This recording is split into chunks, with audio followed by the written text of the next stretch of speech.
Shalom saudara yang dikasih dalam Tuhan.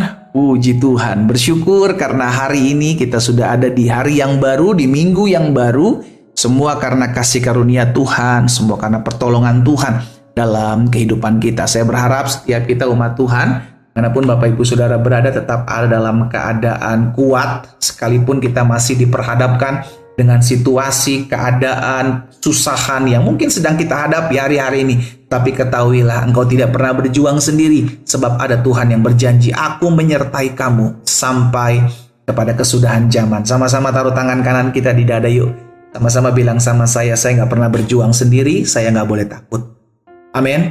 Apapun keadaan kita, kita percaya ada Tuhan yang tolong kita, ada Tuhan yang menghibur kita, ada Tuhan yang membukakan jalan buat setiap kita. Dimanapun Bapak Ibu Saudara berada, hari ini melalui program Bible and Coffee, saya ajak setiap kita umat Tuhan, itu sama-sama kita merenungkan firman Tuhan. Karena Yesus bilang, carilah kerajaan Allah serta kebenarannya lebih dahulu, maka semuanya akan ditambahkan kepadamu. Kita berdoa, kita datang sama Tuhan. Bapak terima kasih buat hari yang baru, minggu yang baru. Kami berterima kasih sebab Tuhan tolong kami.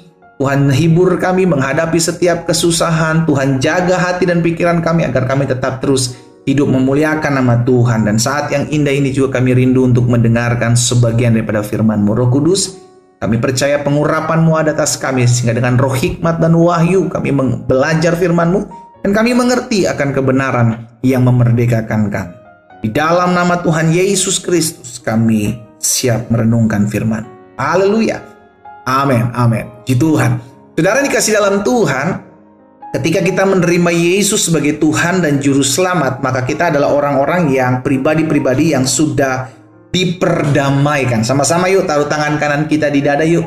Sama-sama bilang sama saya sudah diperdamaikan dengan Allah oleh kematian Kristus Yesus di atas kayu salib. Amin. Jadi orang yang sudah diperdamaikan ini, saudara dan saya yang sudah diperdamaikan, kita itu mau dipakai Tuhan loh saudara. Untuk apa sih? Untuk menjadi pembawa damai. Iya kan? Nah itu sebabnya kita bilang begini dalam 2 Korintus 5 ayat 19 dan 20. Sebab Allah mendamaikan dunia dengan dirinya oleh Kristus, dengan tidak memperhitungkan pelanggaran mereka. Ia telah mempercayakan, perhatikan, ia telah mempercayakan berita pendamaian itu kepada kami. Jadi orang yang sudah diperdamaikan dengan Allah, saudara dan saya yang sudah menerima Yesus Kristus sebagai Tuhan dan Juru Selamat, kita sudah diperdamaikan dengan Allah. Setelah itu Tuhan mau pakai saudara dan saya untuk apa? Untuk membawa berita pendamaian. Tuhan percayakan itu dalam hidup saudara dan saya. Makanya Rasul Paulus bilang, ia telah mempercayakan berita pendamaian itu kepada kami. Nah, kami di sini memang orang-orang yang sudah diselamatkan. Orang-orang yang sudah mengecap, merasakan bagaimana hidup yang sudah diperdamaikan dengan Allah melalui pengorbanan Yesus Kristus di atas kayu salib tentunya. Di ayat yang ke-20, Rasul Paulus bilang begini, jadi kami ini adalah utusan Kristus. Haleluya. Orang yang sudah diperdamaikan dengan Allah melalui pengorbanan Yesus Kristus di atas kayu salib, maka dipakai oleh Allah untuk menjadi perpanjangan tangannya, memberitakan, membawa berita pendamaian itu. Dan orang-orang yang membawa berita pendamaian itu dikatakan utusan Kristus. Siapa itu? Saudara dan saya. Oh haleluya. Sama-sama bilang sama saya adalah utusan Kristus. Iya kan? Kita kalau diutus Bapak Presiden kita aja, saudara, ada kebanggaan yang dahsyat, kebanggaan luar biasa. Iya kan, kita bilang minggir, utusan Bapak Presiden mau lewat nih. Bayangkan kita diutus oleh Kristus, sudah dikasih dalam Tuhan, di tengah-tengah dunia ini duta-duta kerajaan sorga, yaitu saudara dan saya, orang-orang yang sudah diperdamaikan dengan Allah. Jadi kami ini adalah utusan-utusan Kristus. Seakan-akan Allah menasihati kamu dengan perantaraan kami. Gitu loh. Dengan perantaraan utusan-utusan Kristus. Dalam nama Kristus kami meminta kepada kamu, berilah dirimu diperdamaikan, didamaikan dengan Allah. Jadi saudara yang dikasih dalam Tuhan, hari ini kita diingatkan nih. Saudara dan saya, kita yang sudah menerima Yesus sebagai Tuhan dan Juru Selamat, ingat kita punya tugas dahsyat, tugas besar, tugas luar biasa, yaitu apa? Menjadi pelayan berita pendamaian melalui hidup kita. Dan kita disebut sebagai utusannya. Utusan siapa? Utusan Kristus. Supaya orang-orang yang belum diperdamaikan dengan Kristus, orang-orang yang belum mengenal Allah melalui pengorbanan Yesus Kristus di atas kayu salib, itu kitalah yang melayaninya. Sama-sama bilang sama saya pelayan pendamaian.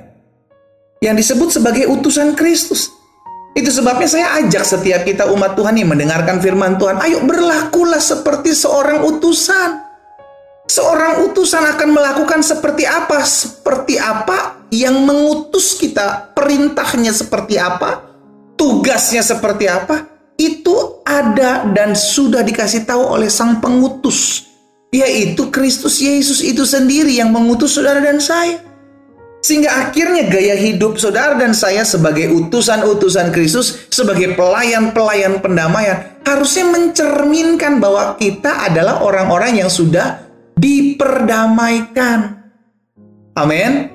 Saya ajak setiap kita umat Tuhan. Memang kita tahu kok tentang hal ini. Saya percaya kita orang percaya itu tahu tentang hal ini. Oh, saya sudah diselamatkan. Saya sudah menerima pengorbanan Yesus Kristus sebagai Tuhan dan Juru Selamat. Tapi kita jangan pernah lupa. Bukan cuma sekedar Tuhan mau menyelamatkan saudara dan saya, tapi Tuhan juga mau pakai hidup saudara dan saya untuk menjadi pelayan pendamaian yang disebut sebagai utusan Kristus. Sehingga sebagai pelayan pendamaian, maka sikap kita, perbuatan kita, pikiran kita, cara hidup kita adalah pelayan pendamaian atau utusan Kristus. Harus berbeda. Sama-sama bilang sama saya, harus berbeda. Dimanapun Bapak Ibu Saudara berada hari ini mengambil waktu merenungkan firman Tuhan, ayo saya ajak setiap kita. Perhatikan cara hidup kita. Ya. Sebagai seorang pelayan pendamaian, sebagai seorang utusan Kristus, orang yang membawa mandat oleh sang pengutus, itu kita saudara. Jadi perhatikan hidup kita betul, jangan sampai kita ini pelayan pendamaian tapi ngajakin ribut terus. Kita dibilang pelayan pendamaian tapi ngegosipin orang terus. Kita pelayan pendamaian tapi ngerugiin hidup orang terus. Jangan, itu bukan pelayan pendamaian, pelayan kerusuhan. Saya ajak setiap kita umat Tuhan, ayo sadari diri kita, ingatkan diri kita setiap hari. Oh, saya adalah pelayan pendamaian, saya adalah utusan Kristus. Jadi setiap kali kita bangun pagi, kita berdoa, saya adalah utusan Kristus, saya adalah utusan sorga, saya adalah pelayan pendamaian. Jadi kita bekerja, kita berbisnis, kita usaha, kita belajar, kita dalam aktivitas keseharian kita ingat siapa diri kita. Ya, wahai utusan-utusan Kristus, wahai pelayan-pelayan pendamaian, jadilah terang di tengah-tengah dunia ini. Kita berdoa, kita datang sama Tuhan. Bapa, kami bangga menjadi utusan-utusan Allah.